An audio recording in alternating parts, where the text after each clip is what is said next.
നമസ്കാരം. ഗൾഫ് ടുഡേയിലേക്ക് സ്വാഗതം. ഞാൻ ദില്ല മധു. നോക്കാം വിശദമായ റിപ്പോർട്ടുകൾ. നവജാത ശിശുക്കളുടെ രജിസ്ട്രേഷൻ നടപടികൾ ലളിതമാക്കാൻ പുതിയ സംവിധാനവുമായി UAE ഭരണകൂടം. രക്ഷിതാക്കൾക്ക് സൗകര്യപ്രദമായ സേവനങ്ങൾ ലഭ്യമാക്കുക എന്നതാണ് പദ്ധതിയുടെ ലക്ഷ്യം. രാജ്യത്തെ 100-ലധികം ആശുപത്രികളും ക്ലിനിക്കുകളും ഉൾപ്പെടെ ഉള്ള സ്ഥാപനങ്ങൾ ഈ പദ്ധതിയിൽ സഹകരിക്കുന്നുണ്ട്. Federal authority for identity, citizenship, customs and port security നൽകുന്ന സേവനങ്ങളിലൂടെ UAE-യിലെ പുതിയ മാതാപിതാക്കൾക്ക് ഇപ്പോൾ എല്ലാ നവജാത ശിശു രജിസ്ട്രേഷൻ നടപടിക്രമങ്ങളും സുഗമമായും പേപ്പർ വർക്കുകളുടെ സമ്മർദ്ദമില്ലാതെയും പൂർത്തിയാക്കാൻ കഴിയും. 2 സ്ട്രീംലൈൻഡ് ഡീറ്റെയിൽ ഓപ്ഷനുകളാണ് ഇതിനായി തയ്യാറാക്കിയിരിക്കുന്നത്. ആദ്യ ഓപ്ഷനിൽ പ്രസവശേഷം മാതാപിതാക്കൾ ആശുപത്രിയിലായിരിക്കുമ്പോൾ തന്നെ മുഴുവൻ പ്രക്രിയയും പൂർത്തിയാക്കാൻ കഴിയും. നവജാത ശിശുവിന്റെ പേരും ഫോട്ടോയും ആശുപത്രി രേഖപ്പെടുത്തുന്നതിന് പിന്നാലെയുള്ള നടപടിക്രമങ്ങൾ അതോറിറ്റിയുടെ സ്മാർട്ട് സിസ്റ്റവുമായി ഏകോപിപ്പിച്ച് പൂർത്തിയാക്കാനാകും. ഇതിന് പിന്നാലെ മാതാപിതാക്കൾക്ക് ഓഫീസ് സന്ദർശനങ്ങളോ നീണ്ട കാത്തിരിപ്പോ ഇല്ലാതെ നവജാത ശിശുവിന്റെ പാസ്പോർട്ട്, ജനന സർട്ടിഫിക്കറ്റ്, UAE ID കാർഡ് എന്നിവയുൾപ്പെടെ എല്ലാ ആവശ്യരേഖകളും അടങ്ങിയ ഒരു റെഡി പാക്കേജ് ലഭിക്കും. രണ്ടാമത്തെ ഓപ്ഷൻ ICP സ്മാർട്ട് ആപ്ലിക്കേഷനിലും അതോറിറ്റിയുടെ ഔദ്യോഗിക വെബ്സൈറ്റിലും ലഭ്യമാണ്. മാതാപിതാക്കൾക്ക് അവരുടെ കുടുംബ പ്രൊഫൈൽ ലോഗിൻ ചെയ്ത് നവജാത ശിശുവിനെ ചേർക്കുക എന്ന ഓപ്ഷൻ തിരഞ്ഞെടുത്ത് ആവശ്യമായ വിശദാംശങ്ങൾ നൽകി ജനന സർട്ടിഫിക്കറ്റ് അപ്ലോഡ് ചെയ്യാം. ഇതേ പ്ലാറ്റ്ഫോമിലൂടെ മാതാപിതാക്കൾക്ക് വീട്ടിൽ നിന്ന് തന്നെ എല്ലാ രേഖകളും സമർപ്പിച്ച് നവജാത ശിശുവിന്റെ പാസ്പോർട്ട്, UAE ID കാർഡ് എന്നിവയ്ക്ക് അപേക്ഷ നൽകാനും സാധിക്കും. കുട്ടിയുടെ ജനനം രജിസ്റ്റർ ചെയ്ത് കഴിഞ്ഞാൽ ബാക്കിയുള്ള എല്ലാ നടപടിക്രമങ്ങളും സിസ്റ്റം വഴി അപ്ഡേറ്റ് ചെയ്തുകൊണ്ടിരിക്കുമെന്നതും പുതിയ സംവിധാനത്തിന്റെ പ്രത്യേകതയാണ്. 24 ദുബായ്. UAE-യിൽ സ്വർണ്ണവില കുതിച്ചുയരുമ്പോഴും വിപണിയെ അത് കാര്യമായി ബാധിച്ചിട്ടില്ലെന്ന് സ്വർണ്ണ വ്യാപാരികൾ പറയുന്നു. ഭാവിയിലേക്കുള്ള നിക്ഷേപം എന്ന നിലയിൽ ഭൂരിഭാഗം പ്രവാസികളും സ്വർണ്ണത്തെ കാണുന്നതാണ് ഇതിന് കാരണം. അതേസമയം ഉപഭോക്താക്കൾ വാങ്ങുന്ന സ്വർണ്ണത്തിന്റെ അളവിൽ കുറവ് വന്നിട്ടുണ്ട് എന്നും വ്യാപാരികൾ വ്യക്തമാക്കുന്നു. കഴിഞ്ഞ കുറെ നാളുകളായി UAE-യിൽ സ്വർണ്ണവില കുതിച്ചുയരുകയാണ്. റെക്കോർഡ് വിലയിലാണ് ഇപ്പോൾ വ്യാപാരം പുരോഗമിക്കുന്നത്. തുടർച്ചയായി ഉണ്ടാകുന്ന വിലവർധന സ്വർണ്ണ വിപണിയെ കാര്യമായി ബാധിച്ചിട്ടില്ലെന്നാണ്. ഭാവിയിൽ ഇനിയും വിലവർധനവുണ്ടാകാൻ സാധ്യതയുള്ളതിനാൽ മികച്ച നിക്ഷേപമെന്ന നിലയിലാണ് പലരും സ്വർണ്ണത്തെ കാണുന്നത്. ലൈറ്റ് വെയ്റ്റ് ആഭരണങ്ങൾക്കാണ് ഇപ്പോൾ ആവശ്യക്കാർ ഏറെ. ഉപഭോക്താക്കളുടെ അഭിരുചിക്കനുസരിച്ച് രാജ്യത്തെ ജ്വല്ലറികൾ അവരുടെ സ്റ്റോക്കിൽ വലിയ മാറ്റങ്ങൾ വരുത്തിയിട്ടുണ്ട്. ഉപഭോക്താക്കളെ ആകർഷിക്കുന്നതിനായി നിരവധി ഓഫറുകളും ജ്വല്ലറികൾ അവതരിപ്പിക്കുന്നു. ആഗോള വിപണിയിലെ മാറ്റങ്ങളാണ് UAE-യിലെ സ്വർണ്ണ വിപണിയിലും പ്രതിഫലിക്കുന്നത്. 24 ദുബായ്. ഖത്തറിൽ വീണ്ടും ആവേശമായ radio Suno Malayali Manka season 2. Audition കഴിഞ്ഞ് തിരഞ്ഞെടുക്കപ്പെട്ട 15 മത്സരാർത്ഥികളാണ് ഫൈനലിൽ മാറ്റുരച്ചത്. 2 റൗണ്ടുകളിലായി ഇഞ്ചോടിഞ്ച് മത്സരമാണ് നടന്നത്. ഖത്തറിന്റെ ആവേശമായ റേഡിയോ സുനോ വീണ്ടും മലയാളി മംഗ സീസൺ 2-ലൂടെ ആവേശത്തിന്റെ അലയൊലികൾ തീർത്തു. പ്രൗഢഗംഭീരമായ വേദിയിൽ 2 റൗണ്ടുകളിലായി 15 മത്സരാർത്ഥികൾ ഇഞ്ചോടിഞ്ച് മത്സരിച്ചു. ഫൈനലിലെ 2 റൗണ്ടുകളാണ് മത്സരത്തിന് മാറ്റുകൂട്ടിയത്.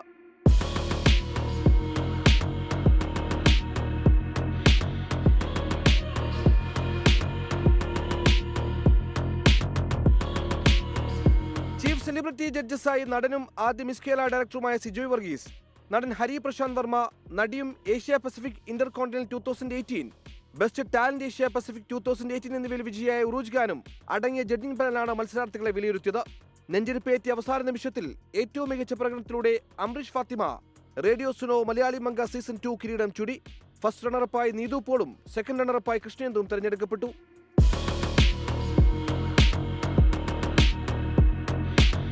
വോട്ടുകളുടെ അടിസ്ഥാനത്തിൽ പോപ്പുലർ മങ്കിയായി അസൻഷയും ബെസ്റ്റ് വോയിസ് പുരസ്കാരം കൃഷ്ണേന്ദുവിനും ലഭിച്ചു. വ്യത്യസ്ത കാറ്റഗറിയിലുള്ള പുരസ്കാരങ്ങളും വിതരണം ചെയ്തു. ബെസ്റ്റ് സ്മൈൽ അംബരീഷ്, കണ്ടിന്യൂയാലിറ്റി Romiya, photogenic Neha, best hair Drishya, best walk Reema എന്നിവരാണ് വിജയികൾ.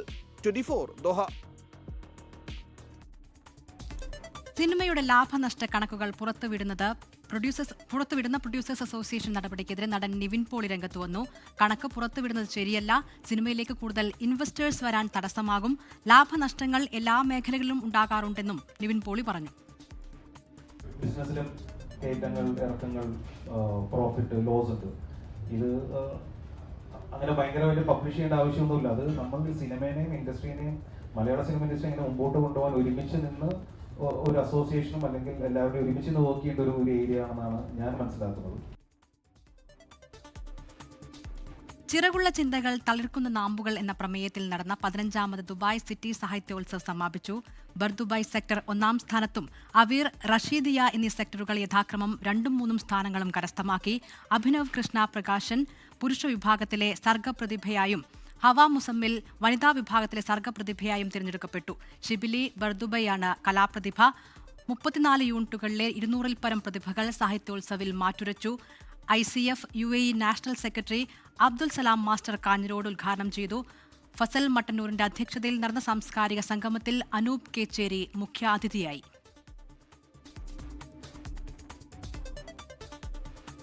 സൗദിയിൽ കാസർഗോഡ് പടന്ന നിവാസികളുടെ കൂട്ടായ്മയുടെ 3ാം വാർഷികാഘോഷം. ആഘോഷത്തോടനുബന്ധിച്ച് സംഘടിപ്പിക്കുന്ന TSS VKP Hameed Ali Sahib super cup sevens football ടൂർണമെന്റിന് തുടക്കമായി. കാസർഗോഡ് ജില്ലയിലെ സാമൂഹിക സാംസ്കാരിക കായിക മേഖലയിലെ നിരവധി പ്രവർത്തനങ്ങളിൽ പടന്ന കൂട്ടായ്മയ്ക്ക് പങ്കാളികളാകാൻ ഇതിനകം കഴിഞ്ഞതായി ഭാരവാഹികൾ പറഞ്ഞു. ദമാമിലെ കത്തീഫ് ഫ്ലഡ്ലൈറ്റ് സ്റ്റേഡിയത്തിൽ നടക്കുന്ന ടൂർണമെന്റിൽ കിഴക്കൻ പ്രവിശ്യയിലെ പ്രമുഖ ടീമുകൾ തമ്മിൽ മാറ്റുരയ്ക്കും. വിജയികളാകുന്ന ടീമുകൾക്ക് ട്രോഫിയും പ്രൈസ് മണിയും സമ്മാനിക്കുമെന്ന് സംഘാടകർ അറിയിച്ചു. കലാപത്തിനും സംഘർഷങ്ങൾക്കുമിടെ ബംഗ്ലാദേശ് മുൻ പ്രധാനമന്ത്രി ഖാലിദ സിയുടെ മകൻ താരിഖ് റഹ്മാൻ ധാക്കയിലെത്തി. 17 വർഷത്തെ പ്രവാസത്തിന് ശേഷമാണ് ലണ്ടനിൽ നിന്നുള്ള മടങ്ങിവരവ്. അതേസമയം ജൻസി പ്രക്ഷോഭ നേതാവ് ഉസ്മാൻ ഹാദിയുടെ കൊലപാതകത്തിൽ ഒരാൾ അറസ്റ്റിലായി. ലണ്ടനിലെ 17 വർഷത്തെ ജീവിതത്തിന് ശേഷം ഭാര്യയ്ക്കും മകൾക്കുമൊപ്പമാണ് താരിഖ് റഹ്മാൻ ധാക്കയിലെത്തിയത്. താരിഖ് റഹ്മാന്റെ സന്ദർശനവുമായി ബന്ധപ്പെട്ട് വലിയ സുരക്ഷാ ക്രമീകരണങ്ങൾ ഒരുക്കിയിരുന്നു. മുൻ പ്രധാനമന്ത്രി ഖാലിദ സിയയുടെ മകനും ബംഗ്ലാദേശ് നാഷണലിസ്റ്റ് പാർട്ടിയുടെ ആക്ടിംഗ് ചെയർമാനുമായ താരിഖ് റഹ്മാന് വലിയ സ്വീകരണം ഒരുക്കിയിരുന്നതായും ബംഗ്ലാദേശ് മാധ്യമങ്ങൾ റിപ്പോർട്ട് ചെയ്തു. 2026 ഫെബ്രുവരിയിൽ ബംഗ്ലാദേശിൽ നടക്കാനിരിക്കുന്ന തെരഞ്ഞെടുപ്പിൽ പ്രധാനമന്ത്രി സ്ഥാനത്തേക്ക് താരിഖ് റഹ്മാനും മത്സരിക്കുമെന്നാണ് റിപ്പോർട്ട്. അതിനിടെ കഴിഞ്ഞ ദിവസം ധാക്കയിലെ മൊഗ്ബാസർ ഫ്ലൈ ഓവറിന് സമീപം സ്ഫോടനമുണ്ടായി. സൈഫുൾ സിയാം എന്ന 21-കാരൻ കൊല്ലപ്പെട്ടു. ബംഗ്ലാദേശിലെ ഇൻക്ലാബ് മഞ്ച് പാർട്ടി നേതാവ് ഷെരീഫ് ഉസ്മാൻ ഹാദിയുടെ കൊലപാതകത്തിൽ ഒരാളെ പോലീസ് അറസ്റ്റ് ചെയ്തു. ഹിമോൺ റഹ്മാൻ ഷിഖ്ദാനാണ് അറസ്റ്റിലായത്. പ്രതികളെ ഇയാൾ സഹായിച്ചിരുന്നതായി അന്വേഷണ സംഘം കണ്ടെത്തി. ഇയാളിൽ നിന്ന് പിസ്റ്റലുകളും വെടിയുണ്ടകളും പോലീസ് പിടിച്ചെടുത്തു. 24 ഡൽഹി. വീണ്ടും വാർത്തകളിലേക്ക്. ക്രിസ്മസ് ആഘോഷിച്ച ലോകം. ദേവാലയങ്ങളിലെ കുർബാനകളിൽ പങ്കെടുത്ത വിശ്വാസികൾ. വിവിധ പള്ളികളിൽ സഭാമേലധ്യക്ഷന്മാർ ചടങ്ങുകൾക്ക് കാർമ്മികത്വം വഹിച്ചു. കേരളത്തിലും വടക്കേ ഇന്ത്യയിലും ക്രിസ്മസ് സമയത്ത് നടന്ന അതിക്രമങ്ങളെ സഭാ നേതൃത്വം അപലപിച്ചു.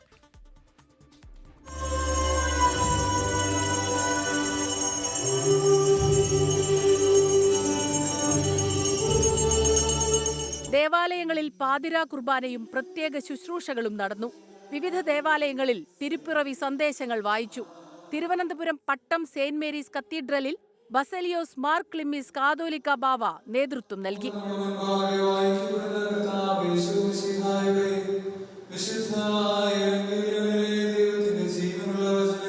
സിറോ മലബാർ സഭാസ്ഥാനമായ മൗണ്ട് സെയിന്റ് തോമസിൽ നടന്ന തിരുക്കർമ്മങ്ങൾക്ക് മാർ റാഫേൽ തട്ടിൽ നേതൃത്വം നൽകി.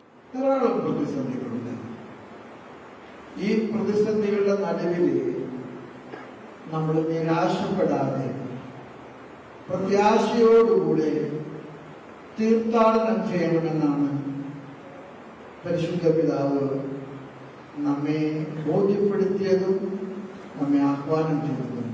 കൊല്ലം ഇടമൺ സെയിന്റ് മേരീസ് ഓർത്തഡോക്സ് പള്ളിയിൽ ബസലിയോസ് മാർത്തോമ മാത്യൂസ് തൃതീയൻ കാതോലിക ബാവ ജനന പെരുന്നാൾ ശുശ്രൂഷകൾക്ക് മുഖ്യ കാർമ്മികത്വം വഹിച്ചു. ഭരണഘടന വാഗ്ദാനം ചെയ്യുന്ന മതസ്വാതന്ത്ര്യത്തെ ഹനിക്കുന്ന രീതിയിലുള്ളതായ ഈ വിധ്വംസ പ്രവർത്തനങ്ങൾ അന്ധകാരത്തിൻ്റെതാണ്.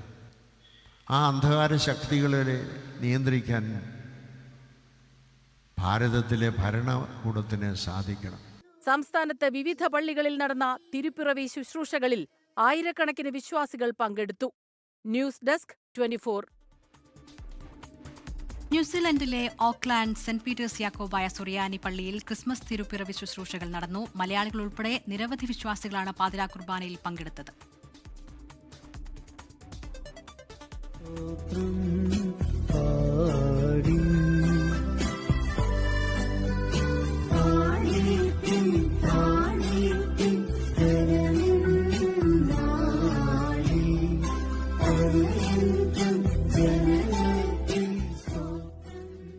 ഫാദർ അബിൻ മണക്കാട് മുഖ്യ കാർമ്മികത്വം വഹിച്ചു. ക്രിസ്മസിന്റെ തനിമയെ വിളിച്ചോതുന്ന ക്രിസ്മസ് കരോളും വിശ്വാസികൾ സംഘടിപ്പിച്ചു. താഴ്ന്നു പറ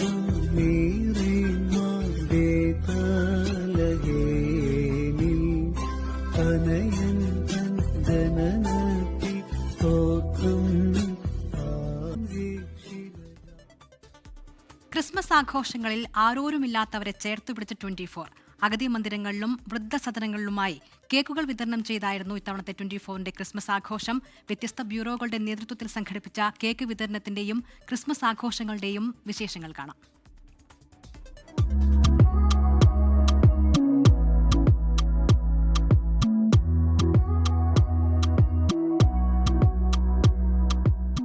കൊച്ചി കരിങ്ങാച്ചിറ സുറിയാനി കത്തീഡ്രലിന് കീഴിലുള്ള തബീഥ സെന്റർ അഗതി മന്ദിരത്തിൽ 24 കൊച്ചി ബ്യൂറോയുടെ നേതൃത്വത്തിൽ കേക്കുകൾ വിതരണം ചെയ്തു. പ്രിയപ്പെട്ട അമ്മമാർ സന്തോഷത്തോടെ ക്രിസ്മസ് ആശംസകൾ നേർന്നു. ഫാദർ ടിജോ മാർക്കോസ് 24നോടുള്ള സ്നേഹം പങ്കുവച്ചു. സന്തോഷത്തിന്റെ സമാധാനത്തിന്റെയും കേക്ക് നമുക്കിപ്പോൾ കട്ട് ചെയ്യാം. ഇവർക്കൊപ്പം നമ്മളും ആഘോഷിക്കുകയാണ്. ഈ ക്രിസ്മസിന് നമ്മൾ എത്തുകയും ഇവർക്കൊക്കെ തന്നെ ആശംസ നേരുകയും ഈ ഒരു ചെറിയ സമ്മാനം നൽകിക്കൊണ്ട് ഈ ഒരു ഏറ്റവും നല്ലൊരു ദിവസം തന്നെ സന്തോഷത്തോടെ സ്വീകരിക്കുന്നു. തീർച്ചയായിട്ടും ഒത്തിരി സന്തോഷമുണ്ട്. പ്രത്യേകിച്ച് 24 ചാനൽ ഈ ക്രിസ്മസ് ദിനത്തിൽ രാവിലെ ഈ തബീഥ സെൻറ്ററിലേക്ക് കടന്നു വന്ന് ഇവിടുത്തെ അമ്മമാരോടും അച്ഛന്മാരോടുമൊപ്പം ക്രിസ്മസ് ആഘോഷിക്കുന്നു. അതിയായ സന്തോഷമുണ്ട്. തിരുവനന്തപുരം വെഞ്ഞാറമൂട്ടിൽ അഗതികളായ അമ്മമാരെ പരിപാലിക്കുന്ന സ്നേഹതീരത്തിൽ ക്രിസ്മസ് സമ്മാനവുമായി 24 സംഘമെത്തി. വെഞ്ഞാറമൂട് SHO കേക്ക് മുറിച്ച് ആഘോഷത്തിൽ പങ്കുചേർന്നു.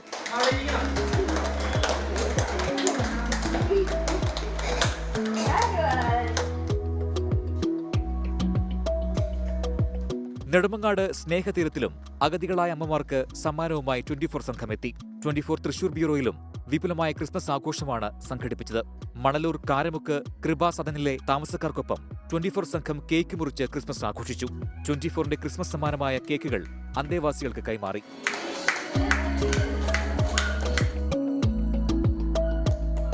കൊല്ലത്ത് സായന്തകം വൃദ്ധസദനത്തിലാണ് കേക്കുകൾ വിതരണം ചെയ്തത്. പത്തനംതിട്ടയിൽ 60ഓളം അന്തേവാസികൾ താമസിക്കുന്ന മാർ ഗ്രിഗോറിയസ് ശാന്തി സദനത്തിൽ കേക്കുകൾ വിതരണം ചെയ്തു.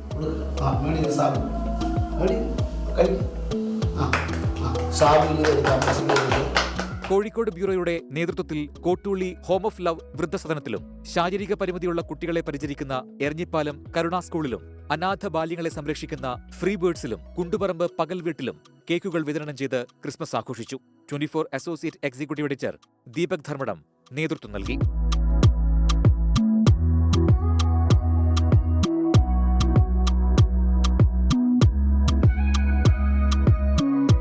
News desk 24.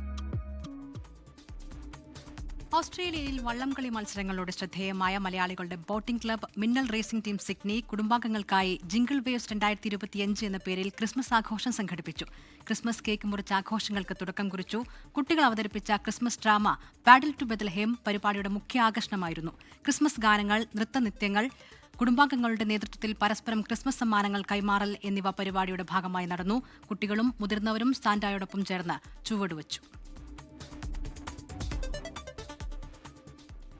ഒമാനിലെ സലാലയിൽ നിന്ന് കേരള സെക്ടറിലേക്കുള്ള സർവീസുകൾ പുനരാരംഭിക്കാനൊരുങ്ങി എയർ ഇന്ത്യ എക്സ്പ്രസ്.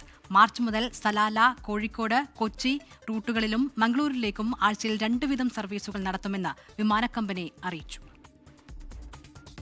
സലാലയിൽ നിന്നും കോഴിക്കോട്ടേക്ക് ശനി, ചൊവ്വ ദിവസങ്ങളിലും കൊച്ചിയിലേക്ക് വ്യാഴം, ഞായർ ദിവസങ്ങളിലുമാണ് എയർ ഇന്ത്യ എക്സ്പ്രസ് സർവീസ് നടത്തുക. ചൊവ്വ, ഞായർ ദിവസങ്ങളിലാണ് മംഗളൂരുവിലേക്കുള്ള സർവീസുകൾ. തുടക്കത്തിൽ 50 റിയാൽ മുതലാണ് ടിക്കറ്റ് നിരക്കുകൾ. നേരത്തെ സമ്മർ ഷെഡ്യൂളിൽ സലാലയിൽ നിന്നും കേരളത്തിലുള്ള മുഴുവൻ വിമാനങ്ങളും റദ്ദാക്കിയത് നിരവധി പ്രവാസി മലയാളികളെ ബുദ്ധിമുട്ടിലാക്കിയിരുന്നു. മാർച്ച് മുതൽ സർവീസുകൾ പുനരാരംഭിക്കുന്നതോടെ നേരിട്ട് യാത്ര ചെയ്യാൻ സാധിക്കും. അതേസമയം പുതിയ ഷെഡ്യൂളിലും തിരുവനന്തപുരം, കണ്ണൂർ വിമാനങ്ങളില്ല. മസ്കറ്റിൽ നിന്ന് കേരള സെക്ടറുകൾ ഉൾപ്പെടെ ഇന്ത്യൻ നഗരങ്ങളിലേക്കുള്ള എയർ ഇന്ത്യ എക്സ്പ്രസിന്റെ വിന്റർ ഷെഡ്യൂളിലും സർവീസുകൾ വെട്ടിക്കുറയ്ക്കുകയും സമയങ്ങളിൽ മാറ്റം വരുത്തുകയും ചെയ്തിരുന്നു. പുതിയ ഷെഡ്യൂൾ 2026 മാർച്ച് വരെ തുടരുമെന്ന് അധികൃതർ അറിയിച്ചു. മസ്കറ്റിൽ നിന്നും കൊച്ചി, കണ്ണൂർ പ്രതിവാര സർവീസുകൾ 4ആയും കോഴിക്കോട് റൂട്ടിൽ വിമാനങ്ങൾ 3ആയും തിരുവനന്തപുരത്തേക്ക് 6ആയും കുറച്ചിട്ടുണ്ട്. മസ്കറ്റിൽ നിന്ന് തിരുച്ചിറപ്പള്ളിയിലേക്ക് പ്രതിവാരം 2ഉം ഡൽഹിയിലേക്കും മുംബൈയിലേക്കും പ്രതിദിന സർവീസുകളും നടത്തുന്നു. 24 ഒമാൻ. തിരുവനന്തപുരം കോർപ്പറേഷനിൽ വി രാജേഷ് BJPയുടെ മേയർ സ്ഥാനാർത്ഥി. GS ആശനാഥ് ഡെപ്യൂട്ടി സ്ഥാനാർത്ഥിയാകും. ഏറെ ചർച്ചകൾക്കൊടുവിലാണ് വി രാജേഷിനെ മേയറാക്കാനുള്ള ധാരണയിൽ നേതൃത്വം എത്തിയത്. കോർപ്പറേഷനെ കണ്ണിലെ കൃഷ്ണമണി പോലെ നോക്കുമെന്ന് വി രാജേഷ് പ്രതികരിച്ചു. നീണ്ട സസ്പെൻസുകൾക്കൊടുവിലാണ് തലസ്ഥാന ജില്ലയുടെ BJP മുഖമായ VV രാജേഷിനെ തിരുവനന്തപുരം കോർപ്പറേഷനിലെ മേയർ സ്ഥാനാർത്ഥിയായി പ്രഖ്യാപിച്ചത്. ഹാട്രിക് വിജയം നേടി നഗരസഭയിലെത്തിയ GS ആശാനാഥാണ് ഡെപ്യൂട്ടി മേയർ സ്ഥാനാർത്ഥി. തിരുവനന്തപുരത്ത് ഭാരതീയ ജനതാ പാർട്ടിയുടെ NDAയുടെ മേയർ സ്ഥാനാർത്ഥിയായി നാളെ നടക്കുന്ന തെരഞ്ഞെടുപ്പിൽ മത്സരിക്കുക പാർട്ടിയുടെ ബഹുമാന്യനായിട്ടുള്ള സംസ്ഥാന സെക്രട്ടറി മുൻ ജില്ലാ അധ്യക്ഷനുമായിട്ടുള്ള ശ്രീ VV രാജേഷ് ആയി. BJPയുടെ ഡെപ്യൂട്ടി മേയർ സ്ഥാനാർത്ഥിയായി മത്സരിക്കുന്നത് നമുക്കെല്ലാവർക്കും പ്രിയങ്കരിയായിട്ടുള്ള മൂന്നാമത്തെ പ്രാവശ്യവും കൗൺസിലറായിട്ട് ജയിച്ചു വന്ന പ്രിയപ്പെട്ട ആശാനാഥാണ് നമ്മുടെ ഡെപ്യൂട്ടി മേയർ സ്ഥാനാർത്ഥിയായിട്ട് മത്സരിക്കുന്നത്. മേയർ സ്ഥാനത്തേക്ക് പരിഗണിക്കപ്പെട്ടിരുന്ന മുൻ DGP R ശ്രീലേഖ ഇരുവർക്കും മധുരം നൽകി. ശ്രീലേഖയെ മേയറാക്കാനുള്ള നീക്കത്തെ പാർട്ടിയിലെ ഒരു വിഭാഗം ശക്തമായി എതിർത്തതോടെയാണ് തീരുമാനം മാറിയത്. RSSം രാജേഷിന്റെയും ആശയുടെയും പേര് മുന്നോട്ട് വച്ചു. ശ്രീലേഖയ്ക്ക് നിയമസഭാ തെരഞ്ഞെടുപ്പിൽ കൂടുതൽ വിജയസാധ്യതയുള്ള സീറ്റ് വാഗ്ദാനം ചെയ്തിട്ടുണ്ടെന്നാണ് വിവരം. കണ്ണിലെ കൃഷ്ണമണി പോലെ കോർപ്പറേഷനെ നോക്കുമെന്ന് VV രാജേഷ്. തിരുവനന്തപുരത്തെ സാധാരണക്കാരായ ജനങ്ങളുടെയും വിജയമായിട്ടാണ് ഞാൻ കാണുന്നത്. അവർ ഏൽപ്പിച്ച ഒരു ഉത്തരവാദിത്തമാണിത്. ഇതിനെ കണ്ണിലെ കൃഷ്ണമണി പോലെ, തെരഞ്ഞെടുപ്പ് വിജയത്തിന്റെ അന്ന് ഞങ്ങൾ പറഞ്ഞതുപോലെ കണ്ണിലെ കൃഷ്ണമണി പോലെ ഞങ്ങൾ കാത്തുസൂക്ഷിക്കും. നഗരത്തിന്റെ വികസനം മുൻനിർത്തി പ്രവർത്തിക്കുമെന്ന് ആശാനാഥ. തിരുവനന്തപുരം നഗരസഭയെ അടിമുടി മാറ്റുക, വികസന അനന്തപുരിക്കായി നമ്മൾ പ്രയത്നിക്കുക എന്നുള്ളതാണ് നമ്മുടെ തിരുവനന്തപുരം നഗരസഭയുടെ 101 കൗൺസിലർമാരുടെ ഉത്തരവാദിത്വം. അതിനായിട്ട് തന്നെ അവരിൽ ഒരാളായി അവരോടൊപ്പം തന്നെ വികസന അനന്തപുരിക്കായി ഉണ്ടാവും. തൃപ്പൂണിത്തുറ നഗരസഭയിലെ NDAയുടെ ചെയർമാൻ സ്ഥാനാർത്ഥി അഡ്വക്കേറ്റ് BL ബാബു മത്സരിക്കും. വൈസ് ചെയർപേഴ്സൺ സ്ഥാനത്തേക്ക് രാധിക വർമ്മയെയും പ്രഖ്യാപിച്ചു. നാളെ രാവിലെ 10:30 അധ്യക്ഷനെയും ഉപാധ്യക്ഷനെയും തിരഞ്ഞെടുക്കുന്നത്. 24 തിരുവനന്തപുരം. പാലാ നഗരസഭയിൽ പുളിക്കക്കണ്ടത്തെ സ്വതന്ത്ര കൌൺസിലർമാർ UDFന് പിന്തുണയ്ക്കും. 21-കാരിയായ ദിയ പുളിക്കക്കണ്ടം ചെയർപേഴ്സൺ സ്ഥാനാർത്ഥിയാകും. മായ രാഹുൽ വൈസ് ചെയർപേഴ്സൺ സ്ഥാനത്തേക്കും മത്സരിക്കും. ബിനു പുളിക്കക്കണ്ടത്തിന്റെ ഉപാധികൾ UDF അംഗീകരിക്കുകയായിരുന്നു. പാലാ മുനിസിപ്പാലിറ്റിയിൽ UDF അധികാരത്തിലേക്ക് പ്രവേശിക്കുകയാണ്.